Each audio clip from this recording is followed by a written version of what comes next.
Nous sommes contents une fois de plus de nous retrouver dans la maison du Seigneur. Après une longue semaine, longue et dure semaine, parce que nous avons eu beaucoup de nouvelles troublantes, c'est-à-dire pas dans la communauté, mais dans les nouvelles et tout. On voit que le monde il devient fou de plus en plus. Et les gens se permettent de faire tout ce qu'ils veulent. Mais nous cachons-nous dans le Seigneur entre-temps. Cachons-nous parce que c'est là notre assurance, c'est là notre sûreté. Nous aimerions savoir s'il y a des gens qui nous visitent pour une première fois ou une deuxième fois en ce matin.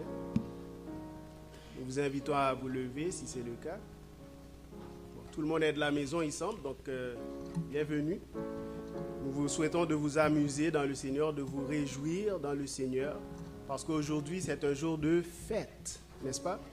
Donc réjouissez-vous, oubliez vos soucis, oubliez que nous t'es fâché avec nous en ce maintenant. Réjouissez-vous dans le Seigneur en ce moment. Appel à l'adoration.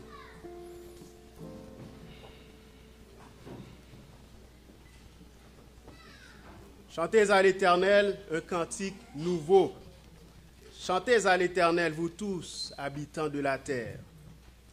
Annoncez de jour en jour son salut, car l'Éternel est grand et très digne de louange. L'Éternel a fait les cieux.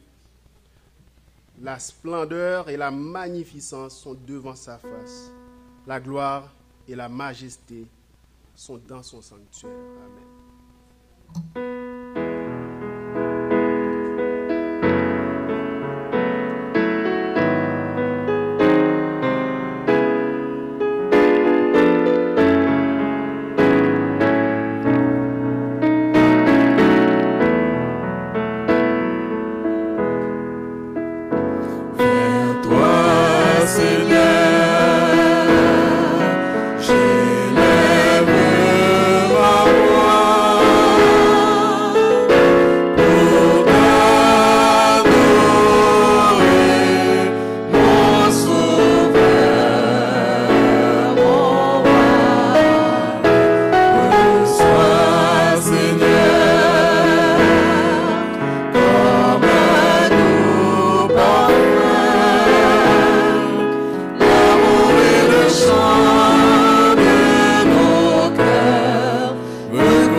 Notre Dieu, notre Père, tu es grand et tu es tout-puissant. Tu as accepté d'être parmi nous pour pouvoir nous bénir. Nous te demandons de nous remplir de ta présence, de toucher notre corps physique, de toucher nos pensées, que tu contrôles notre être tout entier. Au nom de Jésus. Amen.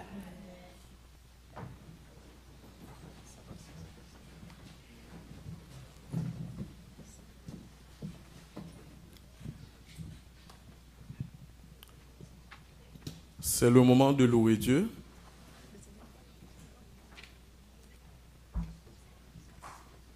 Je vais vous lire un passage. C'est le psaume 147, les versets 1 à 7. Car il est beau de célébrer notre Dieu, car il est doux. Il est bienséant de le louer. L'Éternel rebâtit Jérusalem. Il rassemble les exilés d'Israël. Il guérit ceux qui ont le cœur brisé et il pense leurs blessures. Il compte le nombre des étoiles. Il leur donne à toutes des noms. Notre Seigneur est grand, puissant par sa force. Son intelligence n'a point de limite. L'Éternel soutient les malheureux. Il abaisse les méchants jusqu'à terre. Chantez à l'Éternel avec action de grâce. Célébrez notre Dieu avec la harpe. Le moment de louange va se dérouler ainsi. C'est avec le numéro 42, le numéro 80, le 518 et en dernier lieu le numéro 106. Les deux premiers chants, on va les chanter assis. Les deux autres debout.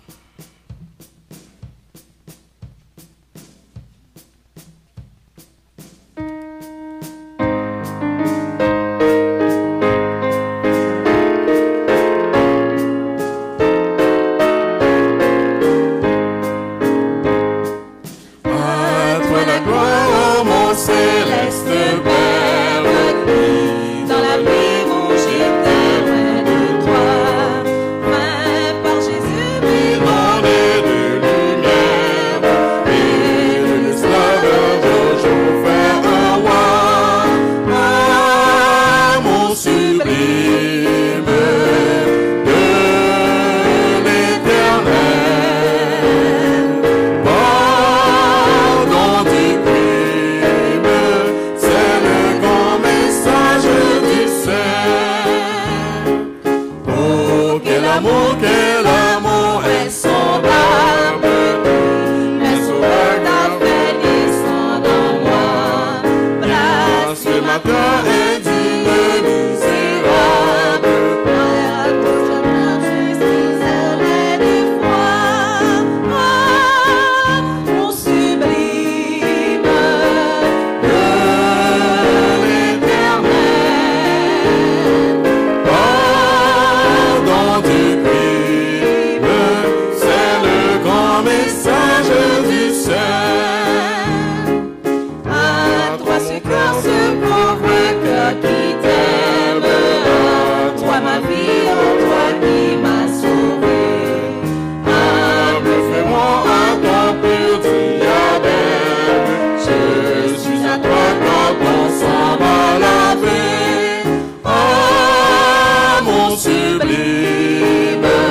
du crime.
debout.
C'est en toi, belle espérance.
Sœurs et frères, bonjour. Ouvrons nos Bibles et lisons dans Jean 3, les versets 14 à 21.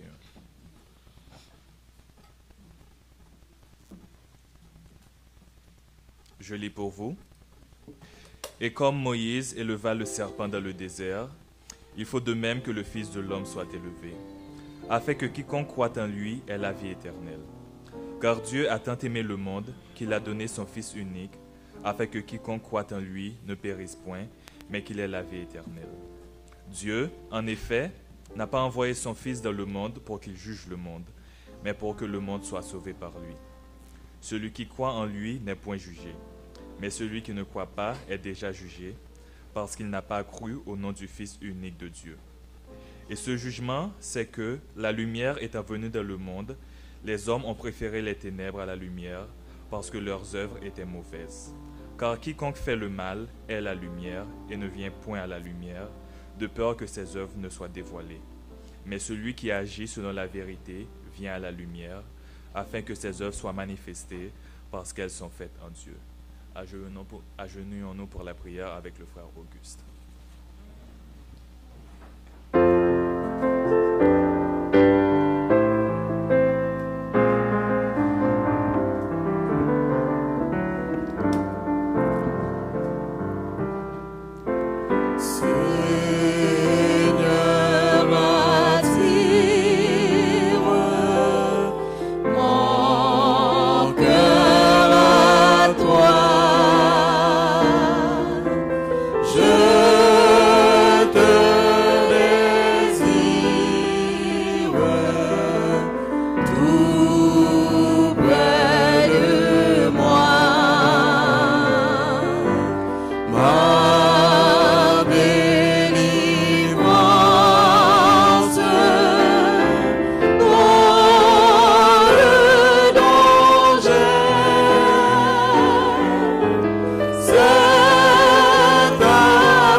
Notre Père et notre Dieu, que ton nom soit sanctifié, que ton règne vienne, que ta volonté se fasse sur la terre comme elle est faite dans les cieux. Nous sommes heureux, notre Père, d'avoir répondu à ta sainte convocation. Tu as institué le sabbat, tu as créé l'univers et ces choses en 6 jours, et tu as mis à part ce jour pour que nous puissions entrer en contact avec toi. Certainement les autres jours nous pouvons le faire également, mais aujourd'hui c'est un jour spécial. Nous voulons te remercier infiniment. Du fond du cœur, nous voulons te glorifier pour cela. Aussi ce matin, nous voulons implorer ton pardon, ta miséricorde envers nous, pour nos fautes, nos péchés, nos écarts, nos égarements. Nous sommes conscients que nous avons péché contre toi. Nous avons fait plein de choses. Nous avons offensé sans doute soit un collègue de travail, un ami, même un passant des fois, nous faisons des choses d'une manière inadvertance. Pour toutes ces choses, nous te demandons pardon. Aie pitié de nous. Tandis que nous sommes ici présents, répondre à ta cette convocation, nous te demandons de nous bénir aussi. Nous te demandons de recevoir en ce moment ce culte que nous t'offrons. Car c'est pour toi, c'est en réponse à ton appel que nous sommes ici. Veuille nous faire grâce, accepter ce culte d'adoration par ton Saint-Esprit. Et touche ton peuple. Nous avons parmi nous des gens, des frères et sœurs, et même peut-être des visiteurs, des amis qui viennent pour la première fois. ou pour une énième fois nous visiter, mais qui ont un problème quelconque, problème de maladie, problème de toutes sortes. Ils sont légion les problèmes. Mais nous te rendons grâce, gloire Seigneur, parce que tu nous as fait cette promesse et que je suis avec vous tous les jours, jusqu'à la fin du mois. Ainsi donc, dans nos déboires, dans nos soucis, dans nos problèmes, nous ne sommes pas seuls, que tu es là avec nous. Merci pour ta parole, Seigneur. Ainsi donc, une fois de plus, touche les malades parmi nous. Il y en a qui ne peuvent pas être avec nous, qui devaient être là aujourd'hui avec nous, mais ils sont sur les lits de l'hôpital. Un peu partout, c'est le cas de notre bien-aimé frère Josué Honoré, c'est le cas de tant d'autres. Mais passe parmi nous, passe dans nos rangs, touche ton peuple encore une fois. Nous venons d'entendre ta parole et que le jugement, c'est que il y en a beaucoup qui n'ont pas accepté le Fils. Mais nous avons répondu à ton appel, nous acceptons le Fils. Mais aide-nous à le servir, à l'accepter dans toute sa pleine et entière disposition, de cœur et d'esprit, de tout notre être. Car tu veux que nous soyons des adorateurs sincères, en esprit et en vérité. Et fais-nous grâce encore une fois. Tandis que ton peuple est devant toi en ce moment prosterné, pour dans quelques minutes, pour entendre ta parole, veuille toucher l'œuvre de nos serviteurs, pasteur Vaillard, qui a cette responsabilité de communiquer ce message, cette parole puissante, cette parole qui sauve, qui délivre. Donne-lui la force de pouvoir communiquer ce message avec force et hardiesse. Et nous, permet que ouvre nos cœurs, que nous soyons disponibles, le cœur disponible et disposé à entendre cette parole. Fais-nous grâce au Père. Touche-nous encore et pardonne nos écarts. Écoute-nous, Père, au nom de ton Fils bien-aimé Jésus-Christ. Amen. Amen.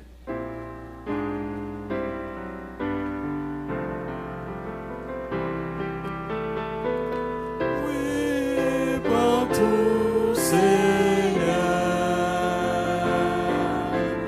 Oui, partout, Seigneur.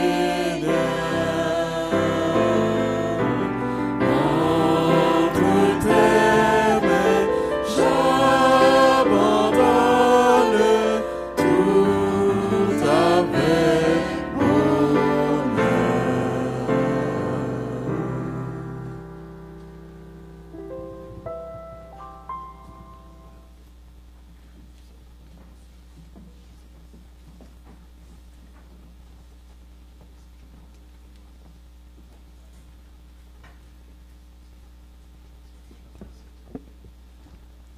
La paix de Dieu soit avec vous, mes frères et sœurs.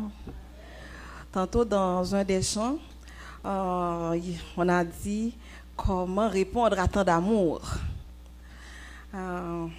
Je crois que c'est en obéissant aussi. C'est l'une des façons de répondre à l'amour de Dieu, à tant d'amour. Service de fidélité. Service chrétien pour aveugles. Voulez-vous faire quelque chose pour moi? Voulez-vous fermer les yeux tandis que je vous parle des services chrétiens pour aveugles? Imaginez comment vous auriez pu entendre en parler de Jésus et trouver l'espoir en lui si vous ne pouvez pas voir. Vous ne pourriez pas, en lisant une revue, un livre ou même la Bible imprimée de façon régulière. Vous ne pourriez pas, en lisant un pamphlet ou en regardant l'annonce d'une série évangélique sur un panneau d'affichage. Vous ne pourriez pas, en prenant une carte d'inscription pour un cours de Bible par correspondance. Notre Église exerce un ministère auprès des aveugles et des malvoyants. Nous aimerions qu'ils voient Jésus. Grâce à votre générosité, le ministère chrétien pour aveugles les atteint avec le braille, les gros caractères. l'audio, des livres sur Internet, des magazines et des cours de Bible. Les membres d'églises aveugles et bien d'autres s'abonnent au guide d'études bibliques de l'école du sabbat en braille et sur cassette. Deux autres projets d'approche touchent les vies de façon spéciale. Tout d'abord, il y a les camps nationaux pour enfants aveugles qui se tiennent un peu partout en Amérique du Nord. Ensuite, les missionnaires des aveugles mettent des membres comme vous en communication avec un aveugle de la communauté. Maintenant, vous pouvez ouvrir les yeux pour donner votre offrande qui aidera les enfants de Dieu qui sont aveugles à entendre parler de son amour. Prions. Tendre Père céleste, nous te disons merci pour tant de bénédictions. Et nous sommes assurés, parce que tu l'as dit, que tu les renouvelles chaque matin. Bientôt, Seigneur, nous savons que tu vas revenir. Et nous aimerions demeurer obéissants jusqu'à ton retour. Que nous soyons fidèles dans nos dîmes et dans nos offrandes. Que bientôt, dans peu de temps, les diacres et les diaconesses vont passer dans les rangs pour recueillir ce que nous t'avons apporté. Nous te demandons de les bénir. Et Seigneur, et nous aimerions toujours participer à cette belle œuvre, Seigneur. C'est une cause mondiale, c'est une belle œuvre que tous les adventistes du monde entier participent. Je suis contente d'en faire partie. Parce que, Seigneur, je me rappelle, quand j'étais ailleurs, je ne pensais pas comme ça. Et depuis que je suis devenue adventiste, c'est une fierté pour moi. Merci, Seigneur. Alors, nous pensons aussi à ceux qui ne peuvent pas participer, Seigneur. Nous te demandons de les venir en aide. Et encore une fois, nous te demandons de bénir nos dîmes et nos offrandes. Merci. Nous allons poursuivre avec les chantres pendant que les diacres et les diaconesses vont recueillir nos offrandes et nos dîmes.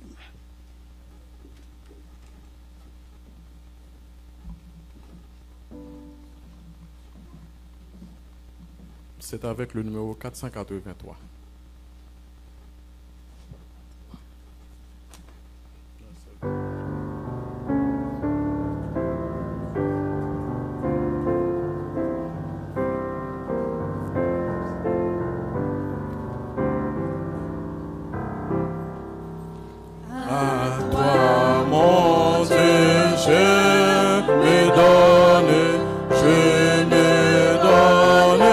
Tout entier.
Béni soit l'Éternel.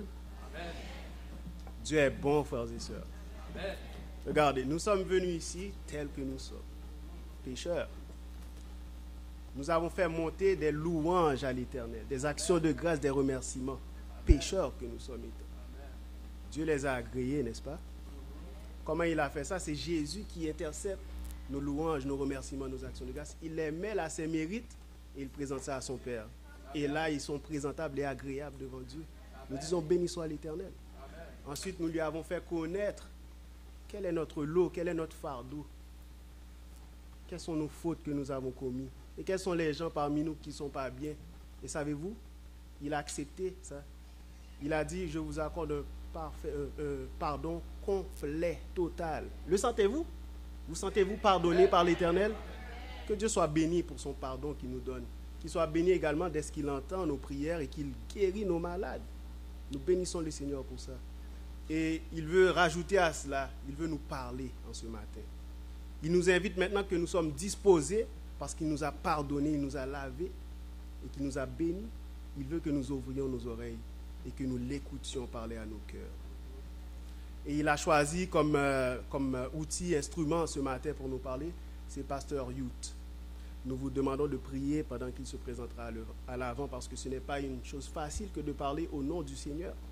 Donc nous vous invitons à le garder en prière pendant qu'il va parler au nom du Seigneur. Nous invitons pour le prédisposer et nous prédisposer, nous invitons le frère Lentz à venir à l'avant. Donc soyez de toute oreille.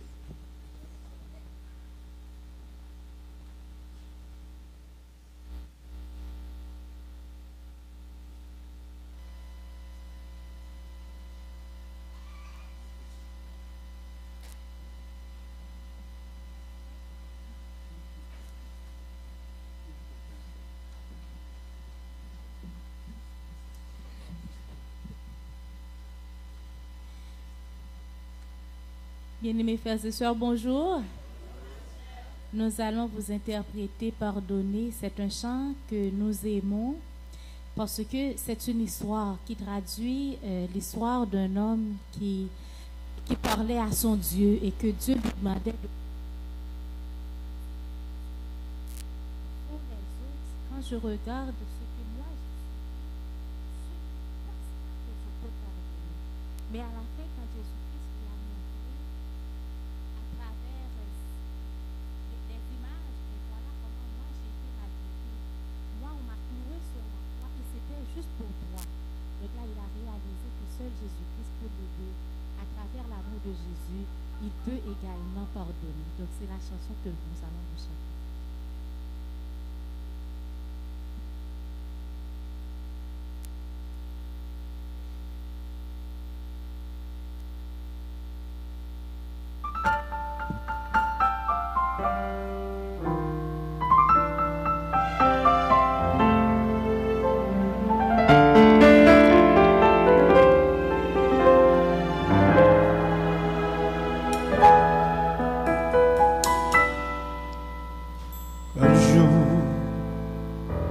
Un homme marchait dans les bois, réfléchissant au jour de sa vie d'autrefois.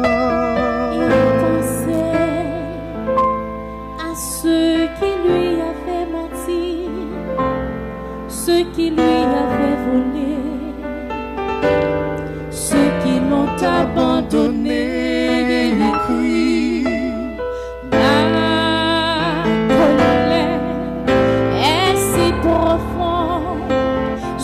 Que je ne puisse te comprendre, mais je prie que tu m'enseignes à aimer, que ton amour me montre cet amour si fort, si tendre, qu'il m'aide à pardonner. Dis, ce n'est pas juste, Seigneur, non, je n'ai pas mérité ces malheurs. Ce n'est pas cette vie que j'aurais choisie.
pour prier, pour demander à Jésus comment pardonner.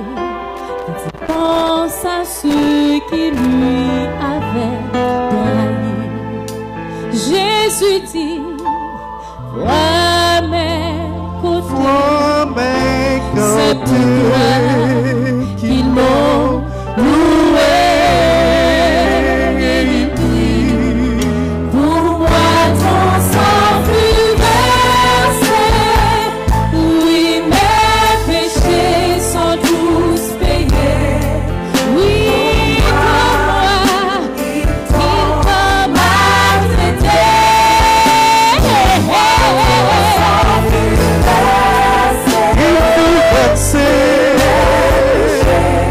Mes péchés sont tous payés. Ils t'ont maltraité.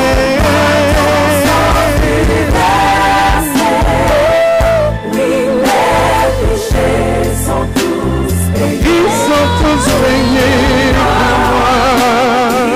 Ils t'ont maltraité. Mais tu cries.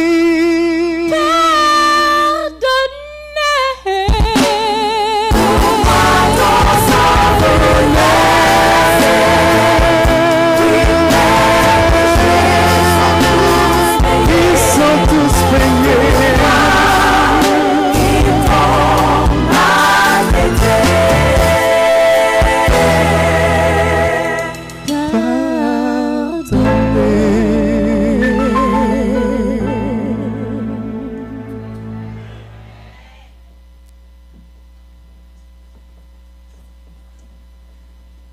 Il faut dire un autre Amen. Amen. Gloire à Dieu. Amen. Gloire à Dieu. Quand Dieu a fait grâce à son peuple, nous devons être contents. N'est-ce pas vrai? Dieu est bon. Chers amis, c'est un plaisir d'être avec vous. Ça fait si longtemps, je suis chez moi. Alors, n'est-ce pas vrai? Je suis très content de voir tant de personnes. Even, ça fait longtemps. Toute la famille, là, grandit. Et je suis très content de revoir Rosemary. Rosemary, bon courage. Bon courage. Alors, je n'ai pas cessé de prier. Et bien pour toi, pour la famille. Et il y a d'autres personnes. Nous sommes très contents d'être ensemble. Il faut dire que c'est grâce à la persévérance de Samantha que je suis ici aujourd'hui. Alors, donc, elle m'a persécuté justement pour être ici. Je n'ai pas beaucoup de temps. Le fait que j'ai présenté vraiment un programme en 2008 à la fédération d'implanter donc une école du sabbat en unité d'action et ensuite les petits groupes. Et officiellement, par exemple, les unités d'action de l'école du sabbat existent depuis 69. Mais c'est bon, donc quand on regarde mes voyages aux États-Unis aussi, donc j'ai assisté à pas mal de séminaires. Quand j'ai vu vraiment cette fédération, on n'a pas, et c'est un outil important, alors qui me dit mon travail est double. Alors je dis vraiment, écoutez bien, donc généralement, quand on est nommé dans une fédération, on reste au bureau, on envoie des lettres. Je dis, écoutez bien, je ne suis pas là pour rester au bureau. Parce que sinon, vraiment, le ventre va grossir et puis on va être enceinte. Alors, c'est pas bon. C'est pas bon pour la santé. Alors, je suis un homme de terrain, donc il faut aller. Et par la grâce de Dieu, Dieu m'a utilisé. Donc, je travaille avec Sylvain Duval aussi, que j'ai formé. On a implanté, on a voyagé même à Gaspésie. On a un noyau en Gaspésie, à Rimouski. Et j'ai visité la petite ville. On a un petit groupe là, vraiment de New Calines. C'est-à-dire vraiment Gaspésie, c'est le lieu de naissance de René Lévesque. Donc j'ai visité, traversé, presque arrivé vraiment l'île de la Madeleine. Là. Après ça, 5 heures, c'est la limite du Québec. Et actuellement, on a formé aussi un groupe à Rigaud. J'ai commencé vraiment donc, le groupe et dans une maison d'une dame non adventiste. Jusqu'à présent, elle n'est pas encore baptisée. Et puis après une année, donc on a fait vraiment des études bibliques. Et actuellement, le 13 décembre, Et bien, j'ai organisé vraiment ce groupe. On a une quinzaine de personnes dans le groupe. Et le 2 mai, je vais faire une cérémonie de baptême, tout ça, etc. C'est grâce aussi vraiment à ces programmes-là. Donc, on a implanté Centre Bonne Nouvelle à Montréal-Nord. C'était vraiment le rêve de Pasteur Lasson d'avoir une église à Montréal-Nord. Mais c'est maintenant, donc, c'était tellement rigide et c'était difficile. Mais c'est maintenant, donc, on a une église, par la grâce de Dieu, très dynamique. Nous sommes très contents. C'est pour ça vraiment que je ne suis pas... quand on me dit vraiment dans des églises vraiment déjà organisées, c'est pas facile. C'est pas facile. Mais c'est maintenant, donc, Dieu est bon et on compte sur vos prières. Alors, donc, effectivement, je suis ici depuis hier soir. On a parlé vraiment qu'il faut installer une école du sabbat, et bien, donc, qui change la vie des gens. Et la manière aussi, vraiment, de faire la leçon, d'étudier la leçon. Les guides d'études de la Bible, c'est pas vraiment, un moniteur n'est pas là pour dire dimanche, samedi, etc. Il faut préparer un cours, c'est une école. Et puis ensuite, passer des temps aussi à chanter.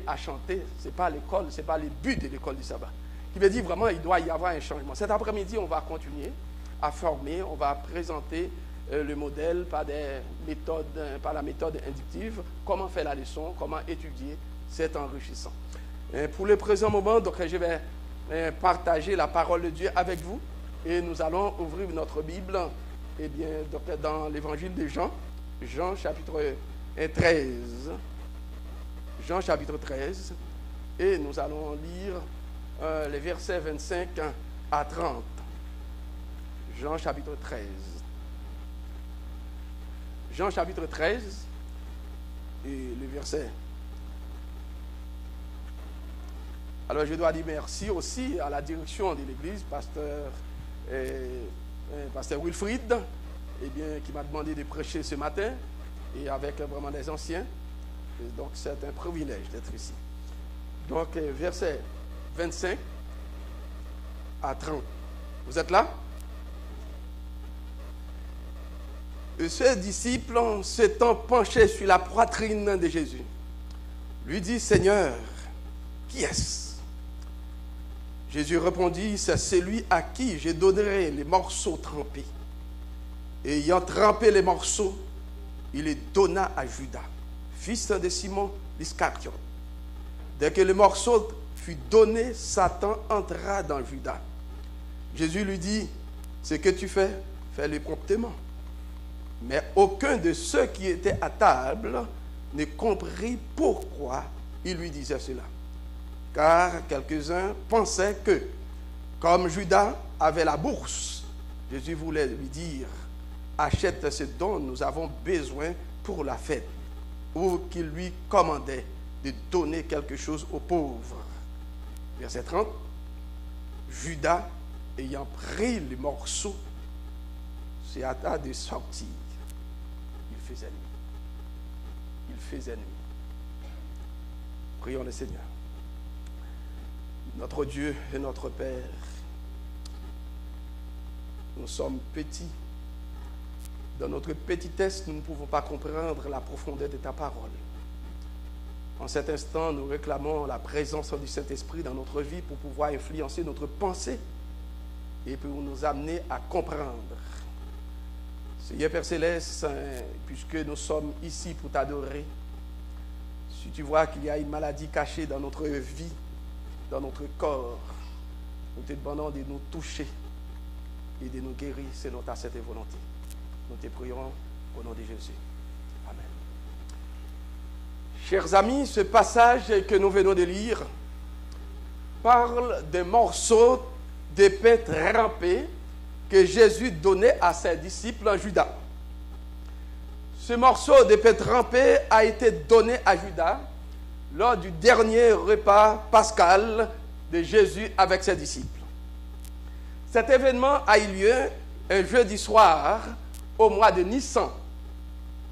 C'était le jeudi 13 du mois de Nissan que Jésus célébrait la Pâque.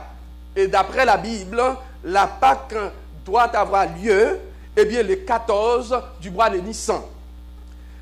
quand on lit vraiment, par exemple, le Lévitique chapitre 23, verset 5, quand je vais lire ça rapidement pour vous, le premier mois, les 14 jours du mois, entre les deux soirs, ce sera la Pâque de l'Éternel. Le premier mois de l'année religieuse juive s'appelle Nissan. Et le mois de Nissan correspond à notre mois d'avril. Nissan, c'est le mois d'avril. Cette année, donc les 14 Nissan tombaient le vendredi 3 avril. Cette année. C'est vraiment donc, un événement extraordinaire. Eh bien, le vendredi que Jésus-Christ a été crucifié, eh bien, alors tombait le 14 Nissan et correspond à notre 3 avril de cette année. Donc, au contraire, il y a pasteur Elofer qui est venu ici. Vraiment, c'est un juif qui est responsable eh bien, de l'église adventiste des juifs. Qui veut dire, donc, il y a 50 dans le monde, il y a 50 églises juives adventistes. Amen. Alléluia. N'est-ce pas vrai? Alors, c'est vraiment extraordinaire. J'étais en Israël, j'ai rencontré vraiment Elofer. Il était vraiment président de la fédération des églises adventistes du 7e jour en Israël. On a chanté en hébreu. C'est vraiment extraordinaire. Hein? On a chanté en hébreu. Et puis ensuite, à Tel Aviv, il y a une autre église adventiste. Ce sont des juifs, mais qui ne parlent pas l'anglais, mais qui parlent vraiment l'hébreu. Vraiment, c'est extraordinaire. Vraiment, l'œuvre de Dieu est universelle. Alors, le message des 3 anges, vraiment, au bon entier. N'est-ce pas vrai? Alors ici, vraiment, donc les jours de la Pâque biblique, il faut dire vraiment, varient, tandis que la Pâque fixée, eh bien, dans le calendrier des églises chrétiennes ne varie pas. Par exemple, la Pâque, vraiment, selon l'église catholique, par exemple, chaque année, tous les vendredis, c'est vendredi saint. Tandis que, vraiment, pour la Pâque biblique, tous les vendredis ne sont pas vendredi saint. Parce que, normalement, les jours tombent, eh bien, vraiment, selon l'année. Eh bien, parfois, c'est samedi, parfois, c'est dimanche, et parfois, tout ça, etc. Mais cependant, selon les conciles, particulièrement, il faut dire vraiment que l'évangile qu'on connaît, c'est un évangile plutôt conciliaire, qui veut dire à la suite vraiment des conciles, eh bien, nous héritons cet évangile-là. Au fur et à mesure, nous allons voir. Alors Jésus n'a pas pu célébrer la Pâque le vendredi, mais il l'a fait jeudi. La question qu'il faut poser, pourquoi Jésus avait-il choisi de célébrer la Pâque le jeudi 13 Nissan au soir, au lieu du vendredi 14 au soir? C'est dans Jean chapitre 13, verset 1er, Jésus-Christ dit, eh bien, donc dans Jean chapitre 13, verset 1er, eh bien, il dit, avant la Pâque, avant la fête de Pâques, Jésus, sachant que son heure était venue de passer de ce monde au Père, ayant aimé les siens, et qui était dans le monde, mit le comble à son amour pour eux. Jésus-Christ était conscient qu'il allait mourir le vendredi. Le vendredi 14 Nissan, Jésus-Christ allait mourir. Mais Jésus-Christ dit, écoutez bien, puisque je vais mourir, je dois quand même créer eh bien, un mémorial. Transfert, donner vraiment la signification profonde eh bien, de la Pâque. C'est ainsi vraiment que Jésus-Christ s'était réuni vraiment un jeudi soir eh bien, pour fêter la Pâque. Pour montrer, pour donner vraiment un événement extraordinaire. Jésus-Christ a lavé les pieds de ses disciples. Vous savez très bien, le symbole du lavement des pieds représente la mort de Jésus-Christ. Une mort humiliante, une mort sale, une mort vraiment des malfaiteurs. Parce qu'à l'époque des Juifs, il y avait vraiment des esclaves, il y a même des Juifs esclaves aussi, c'est ce qu'on appelle vraiment des serviteurs. Bon, garçon la cour. C'est pas vrai, c'est avec en Haïti. Mais cependant, il y avait des Juifs qui étaient pauvres, qui travaillaient avec d'autres Juifs qui étaient riches. Mais il y a des étrangers, des païens qu'on appelle des goïms, qui devaient travailler aussi. Mais cependant, les Juifs les plus pauvres ne devaient pas laver les pieds. Parce que les Juifs ont une supériorité que les autres nations. Lorsqu'il y a des invités qui viennent, qui arrivent, on a pris plutôt vraiment des étrangers, des non-juifs pour laver les pieds des invités. Alors qu'il veut dire, pendant ces jours, Jésus-Christ lavait les pieds de ses disciples comme des étrangers. Qui veut dire vraiment c'est la chose la plus sale, humiliante, pour illustrer la mort. Et il va connaître vraiment cette mort pour nous sauver, pour nous donner la vie éternelle. Chers amis, c'était en l'an 31. En l'an 31, vraiment le vendredi 14 du mois du sang. Et Jésus a été crucifié à midi. Et d'après la Bible, et il est mort à 3 heures de l'après-midi, au moment de l'immolation de l'agneau dans les parvis du sanctuaire. C'est à 3 heures pendant les cultes, Jésus-Christ est mort à ce moment-là. Et Jésus était conscient du drame de sa vie. C'est pourquoi il célébrait la Pâque avant la Pâque. Jésus-Christ célébrait la Pâque avant la Pâque. Parce que je dis vraiment, c'était pas encore la Pâque. Et bien, selon ce jeudi soir, ses disciples étaient autour de lui. Ils mangeaient ensemble. Imaginez vraiment, les 12. Les 12 étaient autour de Jésus. Autour, ils mangeaient ensemble.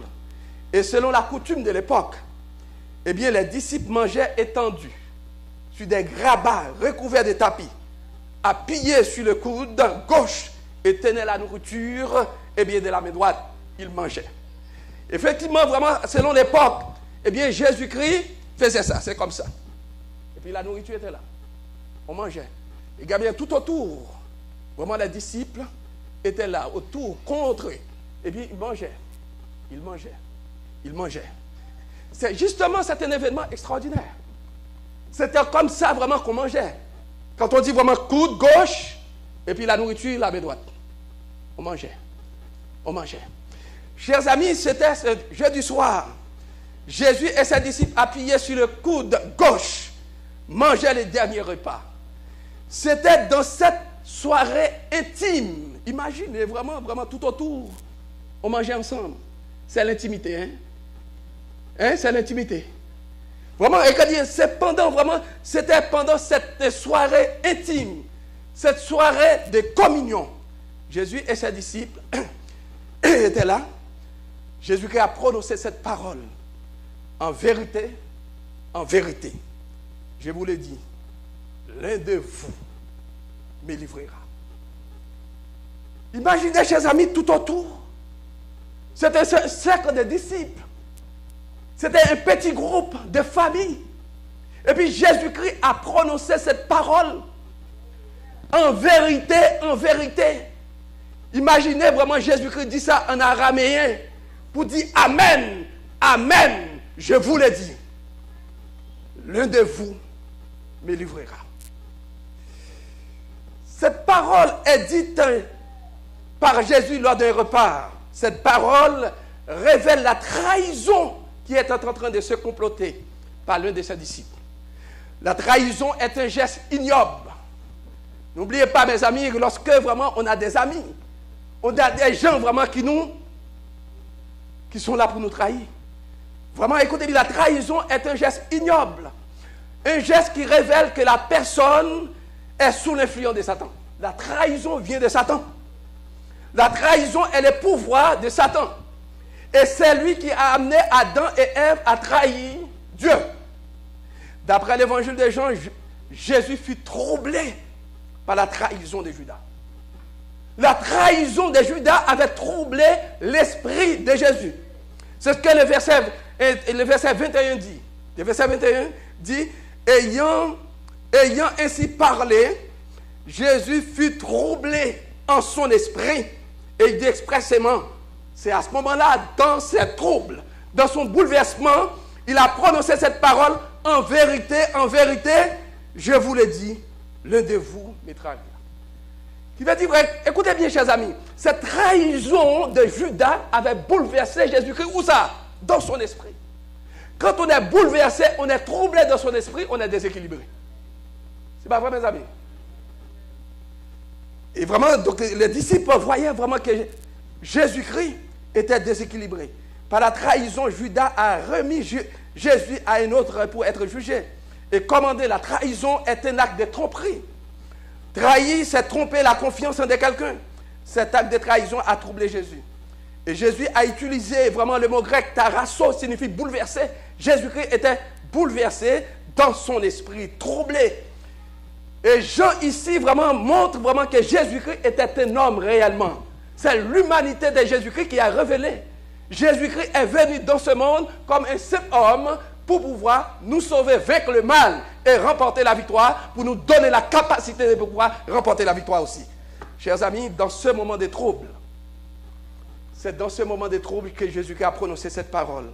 En vérité, je vous l'ai dit, l'un de vous me trahira. Cette parole avait un impact sur les disciples. Imaginez vraiment les disciples, le texte nous laisse vraiment sur les non-dires. Mais vraiment, écoutez bien, les disciples étaient bouleversés. Les disciples, quand Jésus-Christ a prononcé cette parole, les disciples pouvaient dire, oh, le maître est troublé. Ou bien, est-ce que Jésus-Christ n'a pas une maladie mentale? Humainement parlant, c'était possible vraiment pour les disciples pour dire. Parce que le texte suivant, le verset 22 dit, les disciples se regardaient les uns des autres. Mais où est-ce que le maître a trouvé cette parole? Qui est en train de troubler vraiment le maître? Ah, le maître a commencé par perdre vraiment sa pédale. Les disciples pouvaient imaginer tout ça. Dans le texte, parce que normalement, il dit vraiment les regards, eh bien les disciples se regardaient les uns les autres et ne sachant de qui ils parlaient. Parce que normalement, il y avait cette idée de trahison ne montait pas à l'esprit vraiment des disciples. Parce qu'on était tranquille. On mangeait ensemble. On communiait ensemble. Comment il peut y avoir une telle trahison? Ce n'est pas possible. Et pourtant, Jésus-Christ, le verset 1,16, nous a dit quelque chose. Quand Pierre, d'ailleurs, vraiment, donc, si on continue à lire vraiment le verset 23, et le verset 23, Pierre, le verset 23 dit, un des disciples, celui que Jésus aimait, était couché sur le sein de Jésus. Vous comprenez vraiment, donc on mangeait comme ça, et puis donc Jean qui était le plus petit, vraiment à peine vraiment 18 ans, Jean appuyait vraiment, et bien sûr, l'épaule de Jésus comme ça. Et puis donc il mangeait. Alors ici vraiment c'est comme les bébés. Le bébé vraiment parmi les disciples. C'est à ce moment-là que Pierre dit, Jean, tu es proche du maître. Demande-lui vraiment qui est en train de trahir là. Je vais comprendre. Pierre parlait, vous savez, Pierre est impulsif là. Impulsif vraiment. Pierre voulait savoir. Qui ça? Et si vraiment Jésus-Christ a donné l'identité, vous savez très bien, vous connaissez Pierre. Pierre pourrait prendre vraiment Judas. Qu'est-ce que tu fais là? Mais c'est pendant Jésus-Christ a donné un signe à Jean. Quand Jean a posé la question, au verset 25, il dit, et ses disciples s'étant penchés sur la poitrine de Jésus, lui dit, Seigneur, qui est-ce? Dis-nous qui est-ce? Et c'est dans ce moment-là, chers amis, Jésus-Christ a donné vraiment un signe. Quel signe? Il dit, écoutez bien, c'est celui à qui je donnerai les morceaux trempés. Il y a beaucoup d'interprétations. D'interprétations vraiment qui passent à côté du texte. Tantôt, vraiment, on dit vraiment ces morceaux trempés, c'est un piège pour permettre à Judas vraiment de quitter les rangs. On donne toutes sortes d'interprétations. Mais qu'est-ce que ça signifie, chers amis? Vraiment, ces morceaux trempés. C'est pour ça, vraiment, le message, et mon message, c'est le pain trempé, un geste d'amour de Jésus. Jésus a répondu par un signe. Le signe, c'est un morceau de pain trempé. Dans l'usage oriental, il faut comprendre très bien, dans l'usage oriental, donner un morceau de pain trempé dans la sauce à un convive était une marque de bienveillance, d'estime et d'amour. C'est que Jésus-Christ veut dire, pour dire vraiment, Judas, malgré dans ton état, malgré dans l'état d'hypocrisie, je t'aime. Et j'ai continué à t'aimer, même là où tu te trouves. Je t'aime. Alors ici, regarde bien, Judas, avant de prendre, qui veut dire Jésus donnait un morceau de pain trempé pour révéler à Judas son grand amour et son affection. Quelle que soit notre condition dans l'état où nous sommes, Dieu continue à nous aimer. Je vais vous dire quelque chose de plus profond. Vous savez très bien que l'amour de Dieu pour Satan ne change jamais. Dieu continue à aimer Satan et le démon. C'est Satan qui change, mais oui. Il n'y a pas de haine en Dieu, mes amis. Dieu ne peut pas haïr Satan. Dieu continue à aimer Satan. C'est Satan qui ne veut pas prendre position pour retourner vers Dieu. Dieu sait tellement de cette position, Satan ne va pas revenir à lui. Mais Dieu explique vraiment la persistance de Satan. Qu'est-ce que ça va donner? C'est la destruction. Mais l'amour de Dieu ne change pas. Amen, chers amis. L'amour de Dieu ne change pas. Avant de prendre ce pain trempé, Judas devait confesser sa trahison. Avant le problème vraiment de Judas, il a pris vraiment donc, quoi? Le pain trempé dans son état de péché. Alors ici vraiment, et Judas devait faire comme Pierre, comme l'apôtre Pierre, quand il commençait à enfoncer dans les eaux, il s'écria, Seigneur, sauve-moi. Pendant que Judas s'enfonçait dans son état d'hypocrisie, Judas lui donnait, alors à ce moment-là, Jésus lui donnait un morceau de pain trempé pour dire, je t'aime Judas, je suis prêt à te délivrer. Mais Jésus attendait seulement le cri de Judas pour le secourir. Alors, mais Judas a choisi de s'enfoncer dans son état d'hypocrisie. Il prenait le pain dans cet état de trahison. D'après Matthieu, quand Jésus dit, je vous le dis en vérité, l'un de vous me trahira et me livrera, Judas a pris la parole et dit, Maître, laisse-moi. Regarde bien, pain trempé, on mange, on donne, coude à coude. Et puis, les disciples disent, est-ce-moi, est-ce-moi, est-ce-moi. Arrivé le tour de Judas, est-ce-moi, est-ce-moi. Quelle hypocrisie, mes amis. Judas n'a pas décidé d'abandonner son état. Il y a des gens dans l'église, même si l'Esprit de Dieu parle à ces gens-là, eh bien, ils demeurent vraiment dans les convictions, dans les péchés, ils demeurent. Alors, Jésus-Christ est prêt à nous pardonner, à nous sauver. Alors, quelle hypocrisie. Judas refusait de quitter dans l'état dans lequel il se trouvait. Il ne voulait pas renoncer à sa décision criminelle. En prenant les morceaux du pain trempé, il n'y a pas de magie là-dedans. En prenant les morceaux du pain trempé sans renoncer à son acte de trahison, il a donné à Satan le contrôle de sa vie. Vous comprenez, quand Jésus-Christ a donné le morceau trempé, Judas avait compris l'essence. Judas a compris vraiment que son maître l'aime beaucoup. Mais il ne veut pas abandonner sa position. Il pensait qu'il était plus intelligent que Jésus-Christ.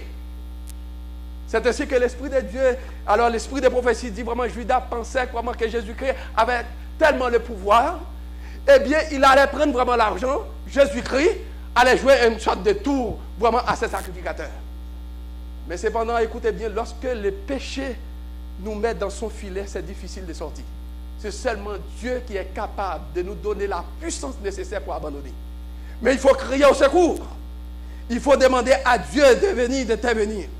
Chers amis, donc ici, Satan a pris le contrôle de la vie de Judas. Et Jean dit que Satan entra dans Judas. Le verset 27. Satan entra dans Judas, c'est une expression qui signifie Satan a pris le contrôle.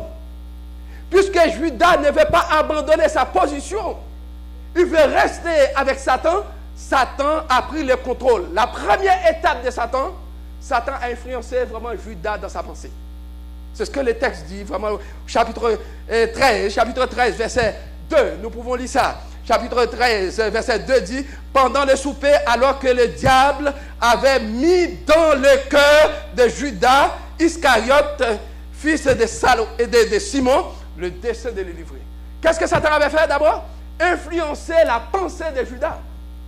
En fin de compte, puisque Judas reste vraiment dans cette pensée, et Judas ne veut pas venir à Jésus-Christ pour dire, Jésus-Christ, secoue-moi. Je suis incapable comme Pierre. Écoutez bien, Judas n'a pas péché plus que Pierre. Pierre était terrible. Mais Pierre avait le moyen pour dire, Jésus, crier, Seigneur, sauve-moi, interviens, je suis incapable. Mais tu peux me donner la force pour vaincre. Mais Judas n'a pas profité de cette occasion pour demander à Jésus-Christ d'intervenir dans sa vie. Et à ce moment-là, il dit vraiment, Satan a pris le contrôle de Judas. Mais cependant, regarde bien, c'est que dans le texte, il dit, Jésus répondit, c'est lui, etc. Il donna à Judas. Et dès que le morceau fut donné, qu'est-ce que ça signifie? Dès que le morceau fut donné à Judas, écoutez, Judas avait pris ce morceau sans vouloir abandonner sa position de trahir Jésus. Et à ce moment-là, Satan a pris le contrôle. Et le texte dit vraiment, Jésus-Christ dit, ce que tu fais, fais-le promptement. Maintenant, tu es contrôlé par Satan, eh bien, tu vas agir vraiment comme Satan te demande. Mais c'est bon, regarde bien, mes amis, dans le texte. Malgré la parole de Jésus, les disciples n'avaient pas compris. Malgré cette parole de Jésus, le texte nous dit, mais aucun de ceux qui étaient à table ne comprit pourquoi il dit cela. Ils ont mal interprété même la parole de Jésus. Ils pensaient parce que Judas avait la bourse, c'était le trésorier, et bien que Jésus-Christ dit vraiment, allez, va acheter vraiment de la nourriture. Quel rapport il existe entre cette parole, va, eh bien, et ce que tu fais, fais-le. Est-ce qu'il y a vraiment une parole comme ça? Aujourd'hui, on peut trouver toutes sortes d'interprétations dans la Bible. Lorsqu'on n'a pas l'Esprit de Dieu, on ne peut pas bien interpréter la parole de Dieu. N'est-ce pas vrai, chers amis? Qui veut dire vraiment, ce n'est pas avoir une connaissance universitaire, mais c'est être sous le contrôle vraiment du Saint-Esprit pour pouvoir comprendre la parole de Dieu. On peut être vraiment quelqu'un qui a fait vraiment peu de classes, etc., mais sous le contrôle de Jésus. Tout comme aussi, lorsqu'on fait vraiment des études universitaires, lorsqu'on est guidé par le Saint-Esprit nous donne une connaissance profonde pour pouvoir expliquer les gens, chers amis. Nous devons dépendre du Saint-Esprit. Les disciples n'ont rien compris. Mais quand Jésus a rejeté, quand Judas plutôt a rejeté le grand amour de Jésus, il faisait nuit. Il était minuit. Le texte dit vraiment, donc, il était minuit au niveau du temps, mais il faisait nuit dans la vie de Judas. Il est plongé dans les ténèbres spirituelles. C'est Jésus qui a choisi Judas. N'est-ce pas, frère? Ce n'est pas Jésus qui a choisi Judas? Il y a beaucoup de gens qui ont dit vraiment que Jésus-Christ n'a pas choisi Judas. C'est faux, mes amis.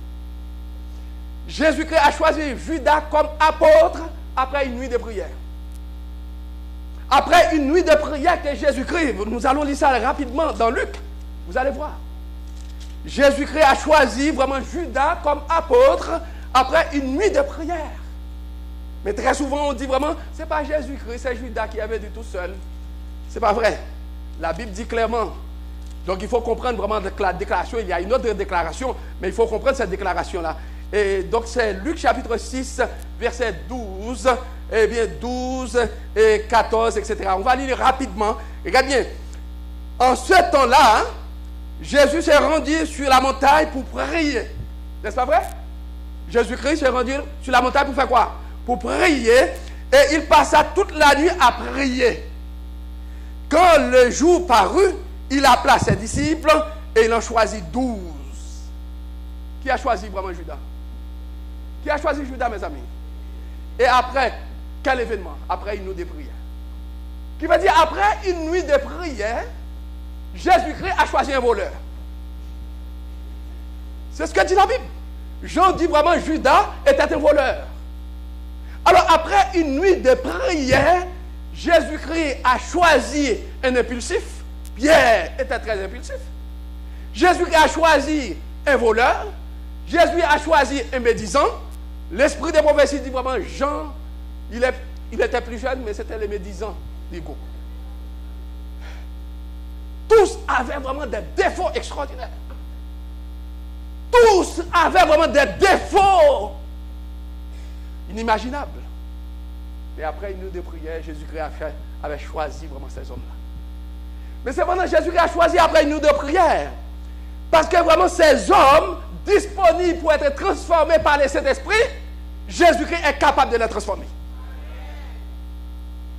Sauf Judas qui n'a pas réussi. Parce que Judas ne voulait pas. Dieu nous aime, chers amis. Lorsque Dieu vraiment, regardez bien, c'est ainsi vraiment, Dieu est venu dans ce monde. Judas a été choisi après une nuit de prière. mais Judas a choisi le camp de Satan. Dieu est venu dans ce monde de péché pour sauver qui? Les pécheurs. Jean décrit bien l'action de Dieu au chapitre 3 et le verset 17. Nous pouvons lire ça ensemble. Jean chapitre 3 verset 17. Jean chapitre 3 verset 17. Jean chapitre 3 verset 17.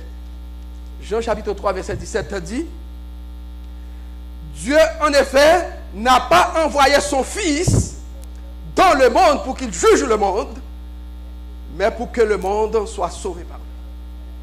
Dieu n'a pas envoyé son Fils pour juger le monde.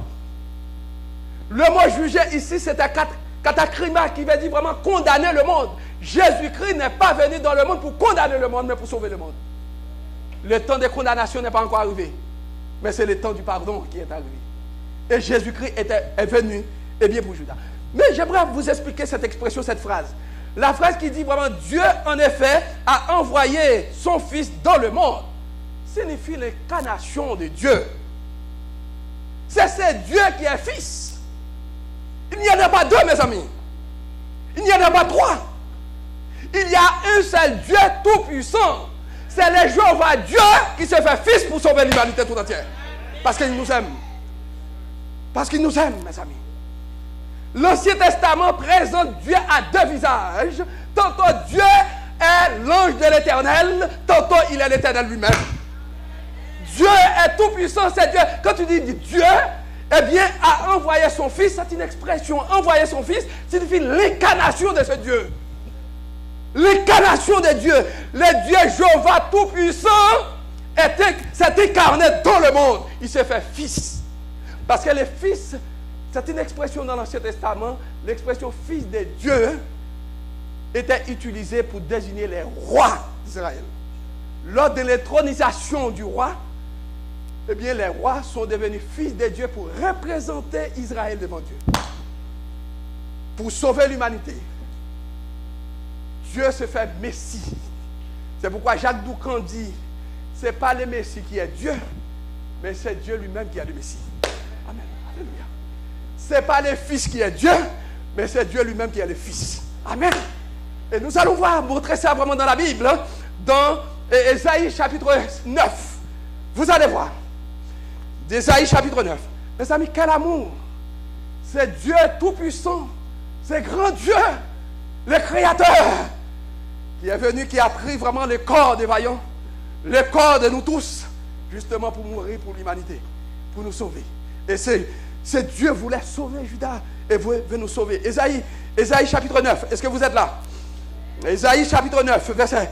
Nous allons voir vraiment, c'est Dieu qui se fait Fils, mes amis. Chapitre 9, est-ce que le verset 5, regarde bien. Le verset 5, ici vraiment, Ésaïe annonce le Messie.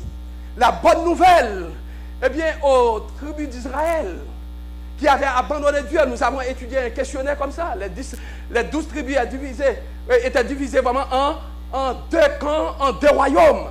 Les 10 tribus formaient un royaume, etc. L'apostasie, c'est dans cette circonstance qu'Ésaïe annonçait la chute des enfants d'Israël, l'apostasie. Regarde bien le verset 5 dit, qu'est-ce qu'il dit? Car un enfant nous est né, un fils nous est donné. Regarde bien. Car un enfant nous est, ça c'est l'incarnation, n'est-ce pas vrai? Un fils nous est, ça c'est le don pour la mort de Jésus-Christ. Tout à l'heure nous allons voir. Il dit la domination reposera sur, et on appellera conseiller, et ensuite Dieu puissant et Père éternel. Qui va dire, regarde bien, le Fils a le nom Père éternel. Il est Fils, il est Père éternel. Qui est Père éternel dans la Bible, mes amis? N'est-ce pas, c'est Jéhovah Dieu? Alors qu'il va dire, l'enfant qui est donné, c'est Jéhovah Dieu qui se fait Fils pour sauver pour l'humanité. Amen. Le but de l'incarnation, c'est ramener la terre à Dieu totalement. Dieu est tout puissant, chers amis. Alors regarde bien, le texte dit, le Fils, regarde bien, car un enfant nous est né, un fils nous est donné, et la domination reposera sur son épaule. Qu'est-ce que ça signifie? Le mot domination qu'on a trouvé vraiment dans Genèse chapitre 5, chapitre 1er. N'oubliez pas que Dieu a donné, a confié la domination de la terre à Adam et Ève. Oui ou non, mes amis? Et qu'est-ce que Satan a fait? Satan a séduit, a trompé Adam et Ève et il a pris la domination. C'est pour cela vraiment que, eh bien, quand Dieu a chassé Satan du ciel, et Satan avait toujours continué vraiment à aller au ciel, eh bien, le livre de Job nous a expliqué, pendant la grande réunion de toutes les planètes, eh bien, de tous les gens, vraiment les pays, les mondes qui n'ont jamais péché, etc., réunis en concert avec Dieu comme représentant, Satan s'est présenté. Alors là, vraiment, écoutez bien, c'est intriguant pour Dieu. Parmi tous ces gens-là, vraiment, Satan est chassé, mais Satan est... Et puis Dieu a posé la question devant tous ces gens-là pour dire, mais Satan, d'où viens-tu? Est-ce que Dieu ne savait pas vraiment où est-ce que Dieu savait ça. Mais il pose la question, d'où viens-tu? Et puis Satan ouvre ses ailes de parcourir la terre et de m'y promener. Cette expression signifie, je suis le conquérant de la terre, ma place est ici.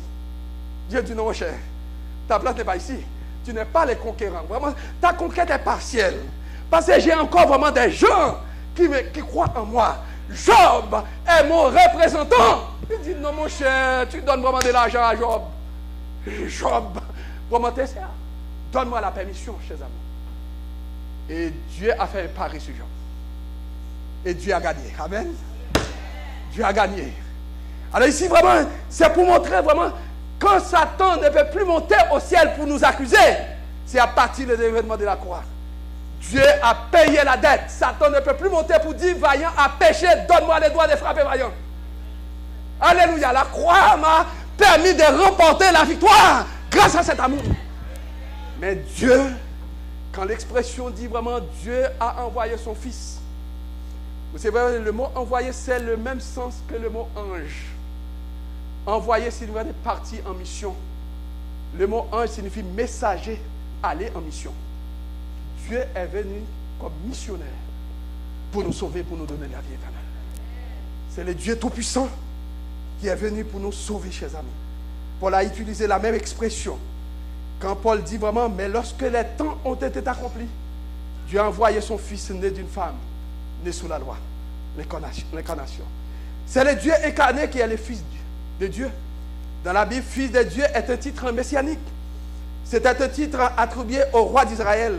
C'est le Jéhovah Dieu, le Je suis, qui est appelé fils de Dieu. Il est devenu Messie roi pour sauver l'humanité tout entière. Chers amis, Jésus, le Jéhovah Dieu, par amour pour l'humanité pécheresse, est mort en tant que Messie, roi humain. C'est ce message que Jean-Baptiste, que Jean plutôt nous a donné dans Jean chapitre 3, verset 16. Nous pouvons lire ça ensemble, car Dieu a tant aimé le monde qu'il a donné son Fils unique, afin que quiconque croit en lui ne périsse point, il a la vie éternelle.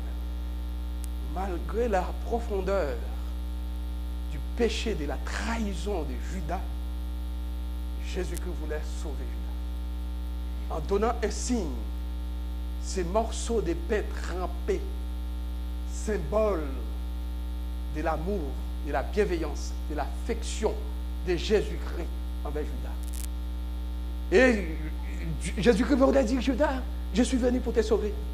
Je vois que vraiment que tu es influencé par Satan. Mais je suis prêt à t'aider. Viens, viens. Aujourd'hui aussi, Dieu veut nous sauver. Dieu veut nous donner la vie éternelle. Il est venu pour nous donner la victoire. Que Dieu vous bénisse.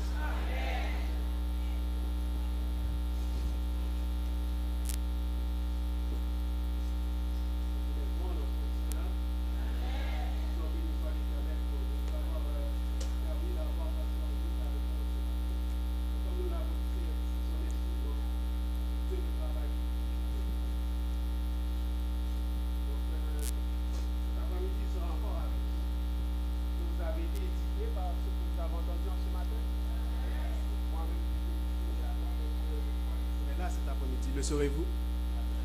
Yes. Donc venez participer. Hier soir aussi, on a eu beaucoup d'informations. On a été édifiés également, même lorsqu'on parlait de l'école du sabbat.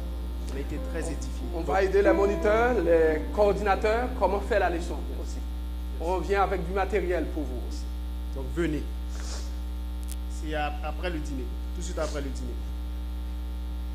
Donc, que je vous invite à vous lever en reconnaissance de ce que Dieu a fait pour nous. Nous allons chanter au numéro 100.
Comment ne pas te remercier, Éternel notre Dieu, pour ton amour manifesté à notre endroit encore ce matin. Merci pour le privilège de participer à ce culte d'adoration. Merci pour l'occasion, pauvres pécheurs que nous sommes, d'avoir eu le privilège de t'offrir un culte d'adoration, culte au cours duquel nous avons fait monter par devant ton trône nos tribus de louange et nos actions de grâce. Merci de nous rappeler par ton Fils. Nous sommes sauvés, rachetés pour l'éternité. Et merci de nous rappeler que ton amour n'a pas de limite. Ton amour est si grand que même Satan, tu n'as pas de place pour la haine dans ton cœur. Et merci de nous rappeler que tu nous aimes malgré nos imperfections et nos péchés. S'il te plaît, Père, ne nous induis pas en tentation comme il est dit dans ta parole. Ne nous permets pas de tomber dans ce bas niveau de Judas. Quand nous sommes en danger, aide-nous à avoir la force de crier à toi afin de nous sauver, de nous libérer. Seigneur, l'ennemi a encore le pouvoir sur la chair. Mais quand tu règnes sur nous, il n'a aucun pouvoir sur nous. Oh, en ce moment, oh Dieu, que ta paix et ta grâce se reposent sur nous. Que tu bénisses ton serviteur par le biais duquel tu nous as parlé. Et que tu puisses faire en sorte que ce week-end de formation puisse contribuer au progrès de l'Église. Tandis que nous allons nous déplacer. Et maintenant, que ta paix et ta grâce se reposent sur nous. Et cela dès maintenant et à jamais, nous te prions au nom de Jésus-Christ.